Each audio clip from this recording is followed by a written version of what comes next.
আসসালামু আলাইকুম। ভিডিওতে যে চুল দেখতে পাচ্ছেন, চুলের সমস্যা ছিল, চুল একদমই ম্যানেজেবল ছিল না।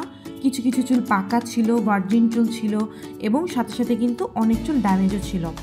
বিভিন্ন রকম কালার ব্যবহার করে আপুর চুল রুক্ষ হয়ে গেছিল এবং আপু চাচ্ছিল এমন একটা ট্রিটমেন্ট নিতে যাতে তার চুলের সমস্যা দূর হয়ে চুল সিল্কি ও অনেক বেশি সফট হয়ে যাবে।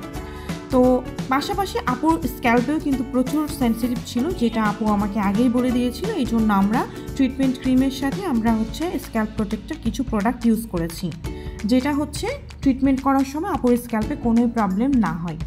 তো আপু যেহেতু চাচ্ছিল চুলটাই স্ট্রেট হবে, সিল্কি হবে, স্মুথ হবে, বাউন্সি হবে এবং তার চুলগুলো একটু পাতলা ছিল, সেটা যেন একটু ভারী মোটা হয়। তো সব মিলিয়ে আমরা ক্যানভো এক্সট্রা ডিপ শাইন ট্রিটমেন্টটা করে দিয়েছি, যেটা করতে আপুর চুলে প্রায় আমাদের সময় লেগে গেছে 6 ঘন্টা মতো এবং ফুল রেজাল্টে আপু ফুললি স্যাটিসফাইড হয়েছে। ফুল ট্রিটমেন্টটি কমপ্লিট করার পরে দেখতেই পাচ্ছেন চুলটা কত সুন্দর সিল্কি স্ট্রেট ও অনেক বেশি ভারী হয়েছে। ফাইনাল রেজাল্ট তো আপনারা দেখতেই পাচ্ছেন এবং আপু যেই রকম ট্রিটমেন্ট চাচ্ছিল আপু ঠিক সেই রকমই ট্রিটমেন্ট পেয়েছে এবং কাজটা করার পরে যে ফাইনাল রেজাল্ট আসছে এতে আপু খুবই স্যাটিসফাইড হয়েছে। ভার্জিন টু ড্যামেজ যে কোনো চুলেই আমরা হেয়ার ট্রিটমেন্ট দিয়ে থাকি। আমাদের রয়েছে দক্ষ প্রফেশনাল হেয়ার এক্সপার্ট টিম।